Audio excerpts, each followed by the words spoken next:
Bismillahirrahmanirrahim. Welcome to Al-Nafi O and A Levels Academy. This video is focused on O Level Computer Science Levels. तो पहले हम शुरू करते हैं translator से। हम जानते हैं कि computers only understand machine code.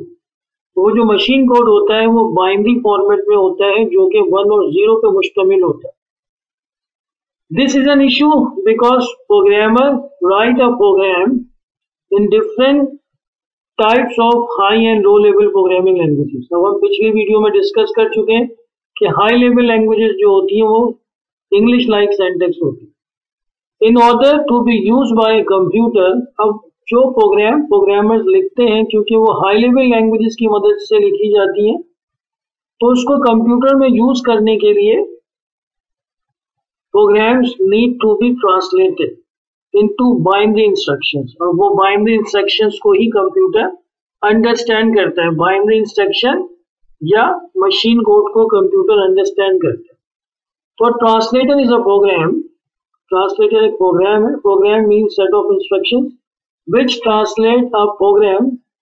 जब प्रोग्राम टाइप करता है using the high level language, तो हम उसको सोर्स कोड कहते हैं, written by a user or programmer into a computer standable form। तो कंप्यूटर स्टैंडेबल फॉर्म कौन सी होती है? मशीन कोड होता है जिसको कंप्यूटर अंडरस्टैंड करता है। तो a translator is a program which translate a source code written by a programmer or user into a computer standable format which is machine code। So there are several types of translators program, each able to perform different tasks or function like assemblers, compilers and translators। Assemblers क्या होते हैं? Assemblers are used to translate a program in a low level assembly language into a machine code। machine code को हम object code भी कहते हैं। So it can be used and executed by the computer। Assembler क्या करते हैं? Translate करते हैं उन प्रोग्राम्स को जो कि लो लेवल लैंग्वेजेस में लिखे गए लाइक असेंबली लैंग्वेज, उनको ट्रांसलेट करते हैं मशीन कोड में ताकि कंप्यूटर उनको अंडरस्टैंड कर सके और उनको एग्जीक्यूट कर सके। Each assembly language instruction has a 1-to-1 relationship to a machine code instruction. तो अगर आपने एक इंस्ट्रक्शन असेंबली लैंग्वेज में लिखी है तो वो एक इंस्ट्रक्शन जो है वो मशीन कोड के भी एक ही इंस्ट्रक्शन के बराबर होगी, इक्वल होगी या मसावी होगी। इसी को हम 1-to-1 रिलेशनशिप कहते हैं। Translation between the two language is fairly quick and straight forward. Fast होती है और सिंपल होती है, कोई ज्यादा कॉम्प्लिकेशन इसमें नहीं होती। Assemblers are platform specific, meaning that a different assembler must exist for each different type of processor instruction set। हमारे पास different type के प्रोसेसर होते हैं, तो जो असेंबलर्स होते हैं वो प्लेटफॉर्म स्पेसिफिक होते हैं, मींस प्रोसेसर डिपेंडेंट होते हैं। तो डिफरेंट असेंबलर डिफरेंट प्रोसेसर के लिए लिखे गए हैं ताकि वो उनके इंस्ट्रक्शन सेट को एग्जीक्यूट कर सके मशीन कोड में और कंप्यूटर उनको अंडरस्टैंड कर सके। फॉर एग्जांपल, एक असेंबली का कोड लिखा है LDA2 स्टोर 4। ये असेंबली लैंग्वेज में कोड लिखा है, could be translated into machine code statement, और एक बाइनरी में नंबर लिख दिया है कि जब ये मशीन कोड में ट्रांसफर होगा तो हमें ये इंस्ट्रक्शंस मिलेंगी जिसको कंप्यूटर इजीली अंडरस्टैंड कर सकता है क्योंकि ये बाइनरी नंबर्स की फॉर्म में। दूसरी टाइप्स पे आते हैं जो कि है इंटरप्रेटर्स। ट्रांसलेटर की दूसरी टाइप्स है interpreters. N interpreter translates high level language into machine code line by line. Interpreter translate करता है हाई लेवल लैंग्वेज को मशीन कोड में लाइन बाय लाइन, यानी एक लाइन को ट्रांसलेट करेगा, फिर दूसरी लाइन को ट्रांसलेट करेगा, फिर तीसरी लाइन को ट्रांसलेट करेगा। Interpreter have procedures that can be used to translate each kind of program instructions. अब इंटरप्रेटर के अंदर अपने प्रोसीजर रूटीन लिखे हुए होते हैं जो कि ट्रांसलेट करते हैं हर किस्म के प्रोग्राम इंस्ट्रक्शंस को। अब the interpreter stop when a line of code is reach that contain an error. तो interpreter line by line code को ट्रांसफर करता है। अगर किसी लाइन पे एरर आता है तो वो वहां पे रुक जाता है जब तक उस एरर को ठीक ना कर लिया जाए। Interpreter makes debugging easier, interpreter की मदद से हम आसानी से डीबग कर सकते हैं। As each line of code is analyzed and checked before execution. Example of interpreted languages are JavaScript, PHP, Python and Ruby. चलिए अब हम तीसरी टाइप की बात करते हैं जो कि compilers. Compilers are used to translate a program written in a high level language into machine code. Compiler translate करते हैं हाई लेवल लैंग्वेज के अंदर जो प्रोग्राम लिखे जाते हैं उनको मशीन कोड में। Compilers take a high level program as their source code and check for any error, then translate the entire program at once. देखिए, इंटरप्रेटर के मुकाबले में कंपाइलर पूरे सोर्स कोड को एक साथ कंपाइल करता है, जबकि इंटरप्रेटर क्या कर रहा था, लाइन बाय लाइन कंपाइल कर रहा था। अगर ड्यूरिंग द कंपाइलेशन कोई एरर अगर होता है तो वो कोड को ट्रांसलेट नहीं करता, कंपाइलर उस कोड को ट्रांसलेट नहीं करता।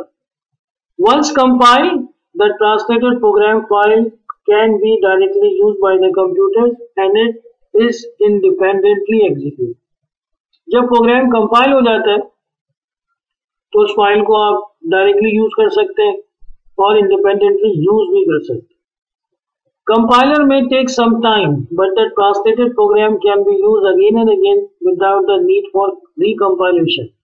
कंपाइलर जो वो कुछ टाइम लेता है प्रोग्राम को ट्रांसलेट करने में, लेकिन जब एक दफा प्रोग्राम कंपाइल हो जाता है तो बार बार आप उसको रिकंपाइल करने की जरूरत नहीं होती जब तक आप उसमें कोई चेंजेस ना करें।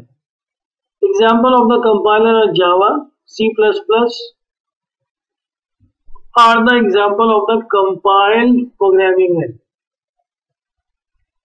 देखिए, एक छोटी सी डायग्राम की मदद से आपको ये बताया गया है कि असेंबलर, कंपाइलर और इंटरप्रेटर कैसे वर्क करते हैं। असेंबली लैंग्वेज से मशीन कोड में ट्रांसफर करता है असेंबलर, हाई लेवल लैंग्वेजेस से मशीन कोड में ट्रांसफर करता है कंपाइलर और हाई लेवल लैंग्वेजेस से ही मशीन कोड में ट्रांसफर करता है इंटरप्रेटर। कंपाइलर और इंटरप्रेटर में फर्क इतना है कि कंपाइलर पूरे प्रोग्राम को या सोर्स कोड को एक साइड कंपाइल कर देता है, जबकि interpreter line by line transfer करता है या ट्रांसलेट करता है।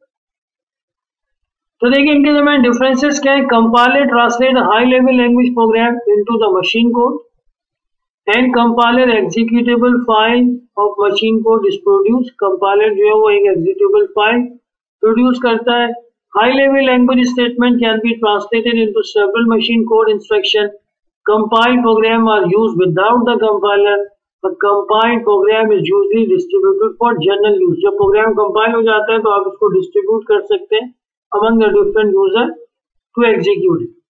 अब इंटरप्रेटर की तरफ आते हैं। Interpreter execute a high level language programme a statement at a time. हमने पहले भी डिस्कस किया कि कंपाइलर पूरे सोर्स कोड को एक साथ कंपाइल करता है, जबकि इंटरप्रेटर सोर्स कोड या प्रोग्राम को जो कि हाई लेवल लैंग्वेजेस में लिखे गए हो लाइन बाय लाइन ट्रांसफर करता है। इंटरप्रेटर में नो एग्जीक्यूटेबल फाइल और मशीन कोड इज प्रोड्यूस। कोई एग्जीक्यूटेबल फाइल और मशीन कोड प्रोड्यूस नहीं होता। Interpreter basically once high level language program statement may require several machine code instruction to be executed and interpreted programs cannot be used without the interpreter. तो आपको interpreter programme को use करने के लिए interpreter की जरूरत होती है, इंस्टॉल करना पड़ता है आपको इंटरप्रेटर अपनी मशीन के ऊपर।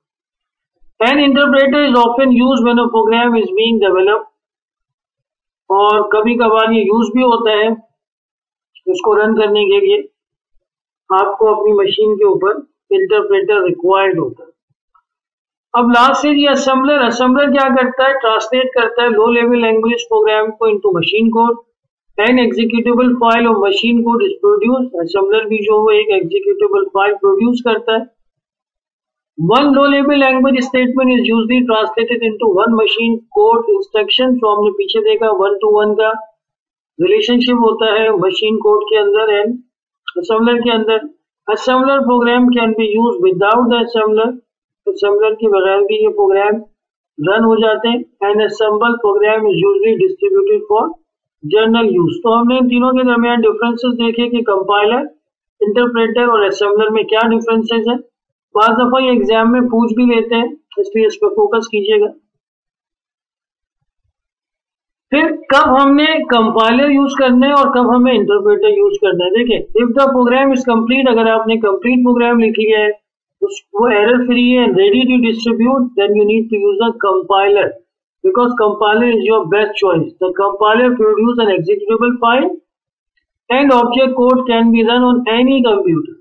ठीक है, जब आपके पास कोड, सोर्स कोड कंपाइल हो गया, वो सोर्स कोड एरर फ्री है एंड रेडी टू डिस्ट्रीब्यूट है, in this case we prefer to use the compiler. This is ideal if you are selling or sharing a program, and if you are under the development stage of a program, और अगर आप development stage में program लिख रहे हैं, then the interpreter is the right choice or the best choice of translator, क्योंकि अगर कोई error आपकी program में होता है तो वो line by line उसको execute करेगा और हर line पे जो error होगा वो आपको बताएगा। If there is an error in your code, for example, line 59, the programmer will still have the opportunity to observe the code from line number 1 to line number 58 execute successfully. This can help with the debugging of code.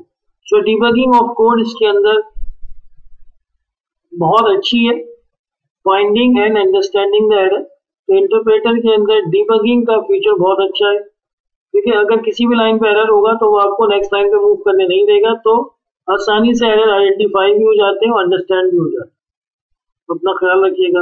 अस्सलाम वालेकुम।